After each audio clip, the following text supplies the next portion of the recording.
This video is presented by Udayam Premium Cotton Dhotis Shirts and Bunions.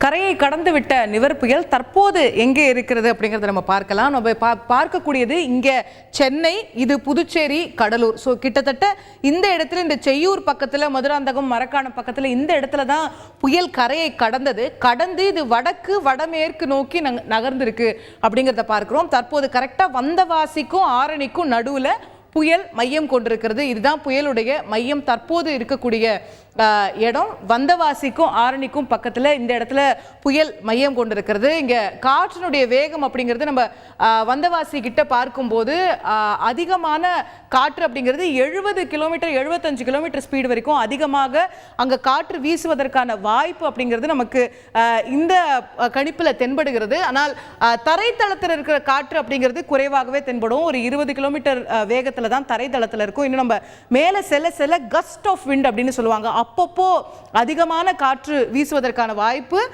70 kilometre வரைக்கும் இருக்கிறது இந்த வந்தவாசி ஆரணி பகுதியில் அப்படிங்கிறத பார்க்கிறோம். மழை பொழிவு அதே போல இங்கே திருவண்ணாமலை இந்த பகுதிகளிலையும் வாய்ப்பு இருக்கிறது. நம்ம பார்க்கக்கூடியது காற்று வீசுவதற்கான வாய்ப்பு அப்படிங்கிறத பார்க்கிறோம். இப்போ நம்ம மழை பொழிவு எவ்வளவு இருக்கு அப்படிங்கிறத பார்த்தோமே ஆனால் மழை பொழிவு திருவண்ணாமலை பகுதி, வந்தவாசி, திண்டிவனம், திருக்கோவிலூர் இந்த பகுதிகளில் மழை பொழிவு அதிகமாக நமக்கு இப்போ காணப்படுகிறது. இது 70 மில்லிமீட்டர் வரைக்கும், அதாவது 7 சென்டிமீட்டர் வரைக்குமான மழைக்கான வாய்ப்பு நம்ம திருவண்ணாமலை, திண்டிவனம், திருக்கோவிலூர், இந்த பக்கம் வந்தவாசி, போலூர், ஆரணி, அந்த பக்கம் வேலூர், ஆம்பூர், குடியாத்தம் வரைக்கும் நம்ம மழை பொழிவுக்கான வாய்ப்புகளை பார்க்கிறோம். இந்த பகுதிகள் முழுவதுமே கடுமையான மழைக்கான வாய்ப்பு. இந்த பக்கம் ஒரு 5 சென்டிமீட்டர் 4 சென்டிமீட்டர் வரைக்கும் திண்டிவனம் அப்படிங்கிற பகுதியில் தொடங்கி நம்ம திருவண்ணாமலை நோக்கி செல்லும் போது அதிகரிக்கிறது.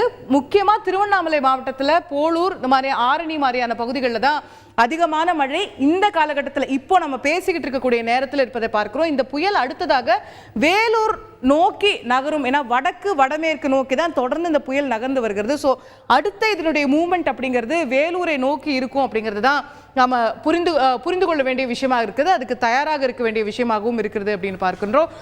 காற்றினுடைய அளவு அப்படிங்கிறது அதிகபட்சமாக இப்போது இருக்கக்கூடிய நிலவரம் படி பார்க்கும்போது வந்தவாசி பகுதியில் அதிகமாக இருக்கிறது. இது இப்போ புயல் மெதுவாக நகர்ந்து செல்ல இந்த காற்று வேலூர் நோக்கி நகரும். அதற்கு பிறகு இன்று மாலை நம்ம பார்க்கக்கூடிய நிலவரம், இன்று மாலை இது ஆந்திராவுக்கு செல்லும் சித்தூர் பகுதியில் நிலை கொண்டிருக்கும் அப்படிங்கிறத, இது இன்றைக்கு மாலை எப்படி இந்த புயல் நகர போகிறது அப்படிங்கிறத பார்க்கிறோம். ஸோ இந்த இடத்துல புதுச்சேரியில் கரையை கடந்த புயல் தற்போது இங்கே திருவண்ணாமலை பக்கத்தில் தற்போது நிற்கிறது. இது இன்று மாலைக்குள்ள இங்கே மேலே சித்தூர் திருப்பதி பக்கத்தில் சென்றுவிடும் அப்படிங்கிறது தான் தற்போதைய நிலவரமாக நாம் பார்க்கக்கூடியது.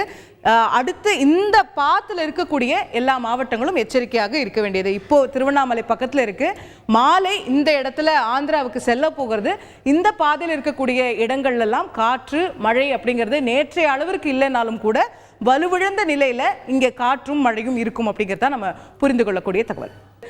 வந்தவாசி பகுதியில் புயல் இருக்கிறது. ஸோ திருவண்ணாமலை, விழுப்புரம், கள்ளக்குறிச்சி, அந்த பக்கம் வேலூர் போன்ற மாவட்டங்கள் தான் அடுத்தது பாதிப்பை உணரக்கூடிய இடங்களாக இருக்கும் அப்படிங்கிறத பார்க்கிறோம். அந்த மாவட்டங்களுடைய நிலை என்ன அப்படிங்கிறத நம்ம தொடர்ந்து பார்க்க போகிறோம்.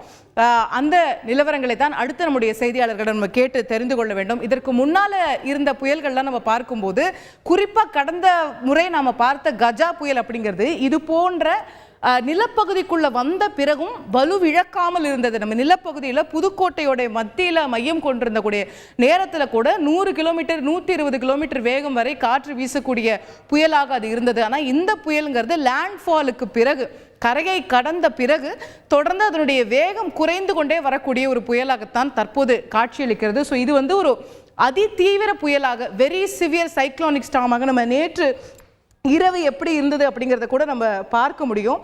நேற்று இரவு 1 மணி 2 மணி அளவில் புயல் இந்த பகுதியில் இருந்தபோது, இந்த செய்யூர் பகுதியில் அது கரையை கடந்த போது அதனுடைய வேகம் அப்படிங்கிறது என்னவா இருந்ததுங்கிறது நம்ம பார்க்கலாம். அங்கே வன்காற்று, அதிகபட்ச காற்று வீசக்கூடியது அப்படிங்கிறது இந்த பகுதியில் இருந்தது. கரையை கடக்கக்கூடிய சமயத்தில் கூட காற்றின் வேகம் குறைவாக இருந்ததாகவே நம்ம இந்த இதில் பார்க்க முடிகிறது. புதுச்சேரியுடைய கரையோரத்தில் நம்ம பார்க்கும்போது 80 கிலோமீட்டர் வரைக்கும் காற்று வீசி இருப்பதற்கான வாய்ப்பு. இது நேற்று இரவு இருந்த சூழ்நிலையை நம்ம பார்க்கிறோம். நேரம் செல்ல செல்ல அது எப்படி மாறி இருக்கு அப்படின்னு பார்க்கும்போது காலை 4 மணி 5 மணிக்கு நம்ம இப்போ பார்க்கும்போது இந்த இடத்துல அந்த புயல் மையம் கொண்டு இருக்கிறது வந்தவாசி பக்கத்தில்.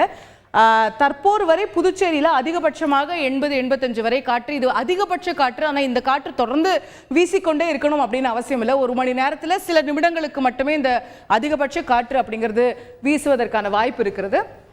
இப்போது அந்த புயல் கடந்து சென்ற பிறகு புதுச்சேரியில் இன்னமும் கூட ஒரு 40-45 கிலோமீட்டர் வேகத்திற்கு ஒரு மிதமான காற்று வீசி கொண்டிருக்கிறது அப்படிங்கிறத பார்க்கிறோம். புயல் வலுவிழந்து அது இன்னும் அடுத்ததாக செல்லக்கூடிய பகுதிகளில் கூட குறைவாகவே காற்றின் தாக்கம் இருக்கிறதுங்கிறத பார்க்கிறோம். ஸோ நேற்று இரவு இருந்ததிலிருந்து தற்போது வலுவிழந்திருக்கிறது அப்படிங்கிறது தான் நமக்கு ஏற்படக்கூடிய புரிதல்.